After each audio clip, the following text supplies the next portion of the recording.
ការចិញ្ចឹមពពែឲ្យចំណីនៅលើទ្រុងគឺវាមានភាពងាយស្រួលជាងពពែដែលយើងដេញខ្វៀលហើយអ្វីដែលសំខាន់គឺយើងស្រួលនឹងការគ្រប់គ្រងឲ្យចំណីអាហាររបស់វាប៉ុន្តែ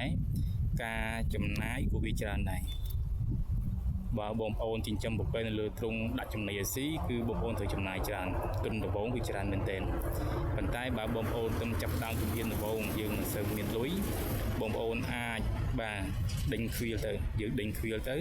យើងអត់មានចំណាយអីទាំងអស់យើងចំណាយតែទ្រុងបាមេពូជទេអញ្ចឹងបងប្អូនអត់ចំណាយលើចំណីនិងការដាំស្មៅទុកទេប៉ុន្តែបើសិនជាបងប្អូនបាទមានលុយហើយយើងចាប់ដើមចិញ្ចឹមយើងមានទុនធានច្រើនហើយបងប្អូនអាចធ្វើទ្រុងទៅហើយយើងដាក់ចំណីឲ្យស៊ីគោដាក់ស្មៅឲ្យស៊ីទៅយើងមិនចាំប្រឡែងវាទេបាទហ្នឹងគឺវាល្អហើយប៉ុន្តែគាត់ថាការចំណាយវាច្រើនដែរប៉ុន្តែសម្រាប់បងប្អូនដៃថ្មីបាទអ្នកចិញ្ចឹមថ្មីយើងមានដើមទុនតិចមានតែលុយទិញមេបាហើយយើងអត់មានលុយធ្វើទ្រុងធំដូចគេហ្នឹងយើងដេញខ្វៀលទៅព្រោះធម្មតាបើពេលនៅលើទ្រុងងាយស្រួលហើយប៉ុន្តែយើងចំណាយទៅលើមានដីចំការដាំស្មៅចំណីគ្រាប់ឲ្យវាស៊ីហើយទ្រុងក៏យើងទៅធ្វើវាធំទលាយដែរដើម្បីបែងចែកមេបាកូននិងមេកូនខ្ចីមេផើមដែរភាសាយើងឲ្យស៊ីនៅលើទ្រុងមិនអាចដាក់លុបឡំគ្នាបានទេប៉ុន្តែបើយើងដេញខ្វៀលអាហ្នឹងយើងអត់អីទេយើងអាចដេញលុបឡំគ្នាបានហើយ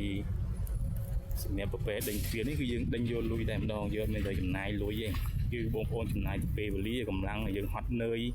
នៅមើលថែវាតែប៉ុណ្្នឹងឯងប៉ុន្តែវាឲ្យផលយើងច្រើនដោយសារយើងមានចំណាយទៅលើអីផ្សេងទៀតហើយចំណាយទ្រុងអីបងប្អូនអាចធ្វើល្មមបានហើយទ្រុងយើងមើលទៅពពែយើងទីឲ្យច្រើនយើងធ្វើតាមនឹងទៅហើយបើចាំបែងចែកអីច្រើនទេដោយសារយើងប្រឡែងខ្វៀលហើយការប្រឡែងខ្វៀលរបស់យើងបងប្អូនមានពេលព្រឹកមានតែពេល2ម៉ោងទៅ3ម៉ោងយើងប្រឡែងខ្វៀលបានហើយល្ងាចឡើងបងប្អូនអាចមានពេលតែ2ម៉ោងបាទយើងអាចដេញមើលទៅអញ្ចឹងក្នុងមួយថ្ងៃយើងមើលបាន5ម៉ោងគឺឆ្អែតព្រឹក3ម៉ោងល្ងាច2ម៉ោងគឺឆ្អែតតែម្ដងវាសត្វកាហ្វេគឺវាចាញ់ថ្ងៃបើចាញ់កម្ដៅថ្ងៃបើសិនជាបងប្អូនមើលពេលថ្ងៃក្ដៅ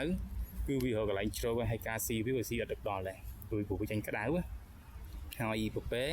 គឺត្រូវមានម៉ោងសម្រាប់ឲ្យវាដែរពេលថ្ងៃត្រង់អញ្ចឹងបងប្អូនដេញខ្វៀលយើងមើលពេលវេលាដែរយើងមិន